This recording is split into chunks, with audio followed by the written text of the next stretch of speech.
A magnitude 5.7 earthquake struck western Nevada tonight. Normally, that would be a story on its own. But what has seismologists watching this one more closely is not the main shock. It is what came after. 83 aftershocks so far, not a single one above magnitude 4. That is not how earthquakes this size normally behave.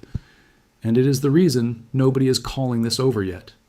But the earthquake itself isn't the full story. It is what is happening beneath the surface, and what the data now suggests might still be coming over the next 72 hours. Stay with me on this one, because it matters more than you think. Let's get into it. On Monday evening, April 13th, 2026, at 6:29 p.m. Pacific Daylight Time, that's 1:29 UTC on April 14th, a strong earthquake struck western Nevada. The magnitude flip-flopped through the first hour of reporting. It came in at magnitude 5.5, got upgraded to 5.7, got downgraded back to 5.5, and then settled on magnitude 5.7, where it now stands on both the United States Geological Survey Catalog and the European Mediterranean Seismological Center Catalog. That level of indecision in the first hour is itself a signal. The event was borderline enough between two magnitude values to trigger the back and forth, and the final call landed on the higher of the two. The epicenter sits approximately 20 kilometers east-southeast of Silver Springs, Nevada. Coordinates 39.335 degrees north, 119.008 degrees west. That's southwest of Fallon, northeast of Carson City. The rupture is shallow, approximately 3 miles below the surface, which works out to about 5 kilometers. The fault plane solution indicates strike-slip motion with a normal faulting component, and the rupture trend runs southwest to northeast, consistent with the Walker Lane fault geometry north of U.S. Highway 95. Here is the number that is driving every conversation tonight. Within the first several hours after the main shock, the published aftershock count has climbed to approximately 83 events, and it is still rising. The USGS pager alert level is green, low probability of major damage, low probability of significant casualties. That green alert is not the story. The story is what the aftershock sequence is doing, and whether the magnitude 5.7 was the main shock or the opening event in something larger. Right now, the data does not answer that question. The anomaly in the sequence is strong enough to keep it open. The felt footprint for this earthquake is substantially wider than the initial reports captured. Inside Nevada, felt reports came from Silver Springs, Fernley, Fallon, Carson City, Reno, Sparks, and communities around Lake Tahoe. Across the state line into California, reports extended through Grass Valley, Sacramento, Davis, and Modesto. And then they kept going. Reports arrived from Stockton, from Fresno, from portions of the San Francisco Bay Area. A magnitude 5.7 earthquake centered in western Nevada was being felt across the San Joaquin Valley and up toward the California coast.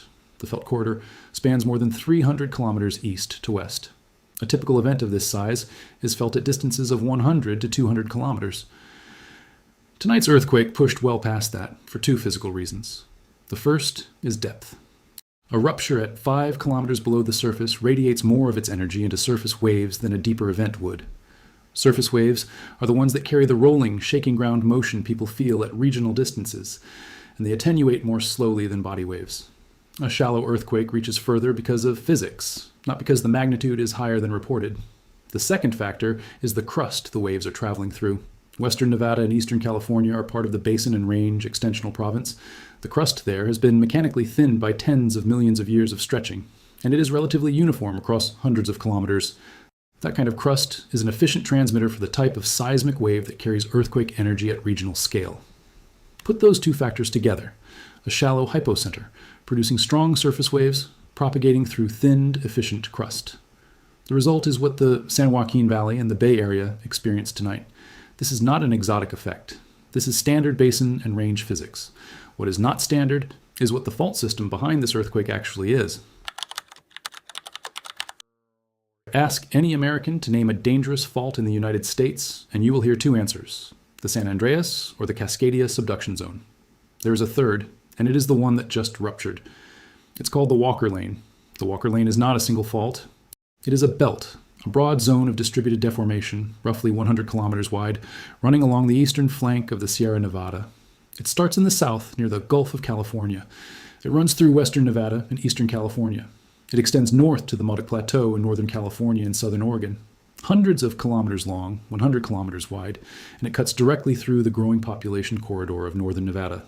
Total plate boundary motion across the Walker Lane, approximately 6 to 9 millimeters per year.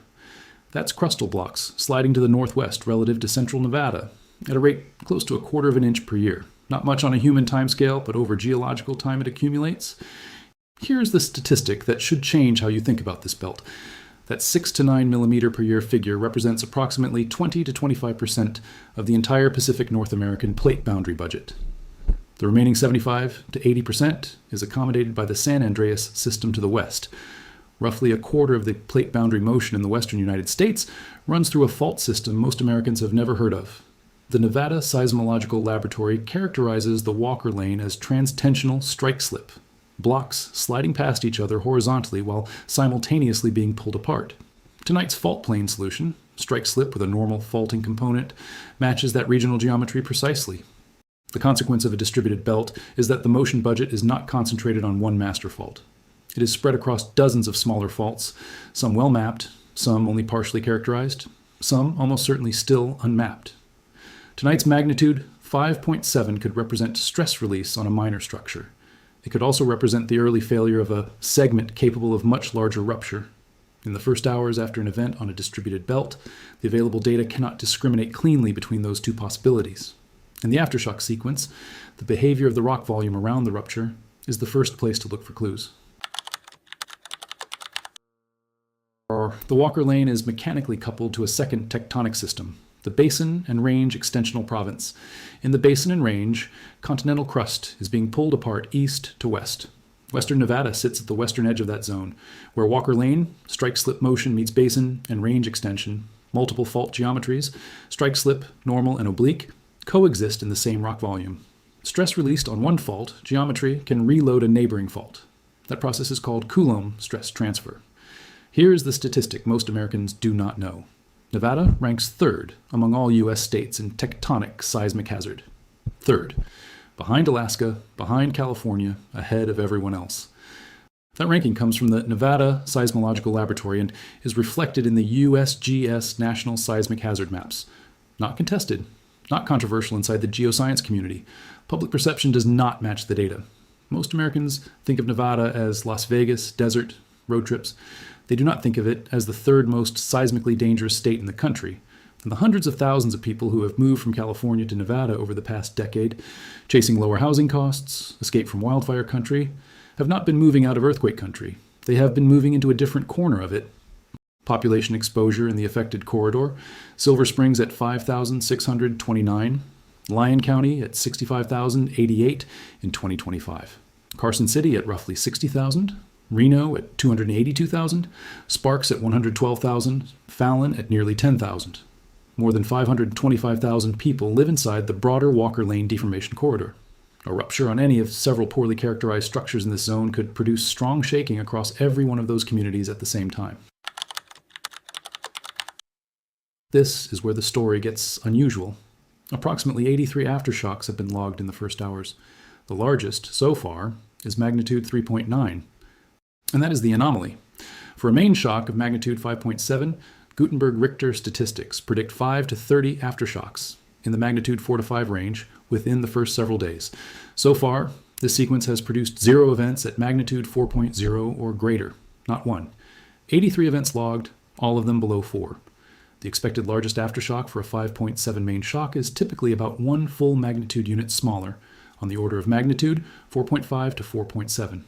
The current largest at 3.9 is approximately a full magnitude unit below that expectation. There are 2 ways to read this. The first is the routine reading. The sequence has simply not yet produced its expected larger aftershocks, and 1 or more magnitude 4 plus events will occur in the coming hours or days. That is the most likely outcome. Sequences do not always produce their largest aftershock in the first several hours. Statistical distributions produce their tails later. This is the scenario where, by Wednesday or Thursday, a magnitude 4.5 shows up, the sequence regularizes, and the April 13th event is filed as a routine Walker Lane stress release. The second reading is less routine. The stress on the ruptured structure may have been released cleanly enough that the surrounding rock volume simply is not fracturing on a larger scale.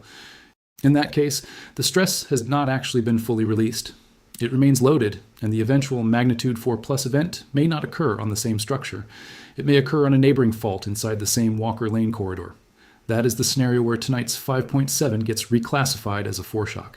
5 to 10% of earthquakes of this size are later identified as foreshocks to larger events.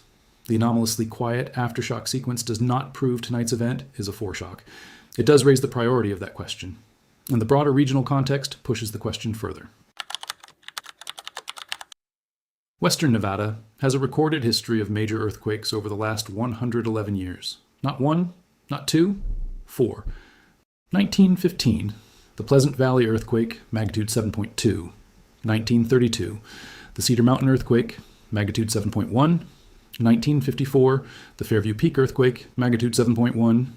And then, 4 minutes later, on a neighboring fault in the same belt, the Dixie Valley earthquake, magnitude 7.0. 2 magnitude 7 events, 4 minutes apart, on different structures in the same corridor. That works out to roughly 1 magnitude, 7 or greater event every 28 years in western to central Nevada. This is not a low-rate region. The 1954 Fairview Peak Dixie Valley sequence is the one worth focusing on tonight. 2 magnitude 7 events on neighboring faults, 4 minutes apart. The first event transferred stress onto a second fault, and that second fault immediately failed. That is Ahulam stress transfer. Not as a textbook concept, but as an observed regional behavior, documented in the exact fault system that produced tonight's earthquake. The Walker Lane has already demonstrated, in living memory of some Nevadans, that it can trigger neighboring faults inside the same rupture sequence. There is a more recent precedent, too. In December 2024, just 16 months ago, a magnitude of 5.7 earthquake struck near Yerington, Nevada, a short distance south of tonight's epicenter, on the same broader fault network. The region has now produced 2 magnitude 5.7 events in 16 months, both on the same belt, plus 3 other active earthquake swarms running without main shocks for the past 3 to 4 months, in the Warm Springs area, in the Candelaria Hills, and in the Valley region. Hundreds of small earthquakes across all 3 swarms, no named main shock anywhere. Tonight's event is the first named main shock inside that cluster of active zones. That kind of regional clustering is not a coincidence at the scale of weeks to months. Something is loading the western Nevada crust. Tonight's earthquake does not happen in isolation. The west coast of the United States is loaded on several fronts at the same time, and tonight's Walker Lane rupture sits inside that broader picture. The Cascadia subduction zone, the megathrust running off the Oregon and Washington coast, has not produced a major rupture in 326 years. That is the longest known recurrence interval across the last 4,000 years of Cascadia paleoseismic record. Slow slip tremor activity along Cascadia has been elevated. The fault is overdue by its own historical standards, by a wide margin. The same day tonight's Nevada earthquake struck, a magnitude 5.5 earthquake struck the Mariana region at a depth of approximately 136 miles. That is a very far below the surface event that stresses the Philippine Sea Plate, and follow-on earthquakes along the Philippine Trench confirm the stress transfer. Simultaneously, a Category 5 super typhoon, Sinlaku, is making landfall on U.S. territory in the northern Mariana Islands, a separate threat, but part of the same picture of an active Pacific Rim. There is also a hypothesis worth flagging.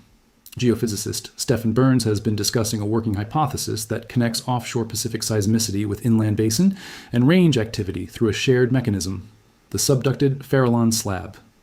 The Farallon plate is an ancient oceanic plate that has been sliding beneath North America for tens of millions of years.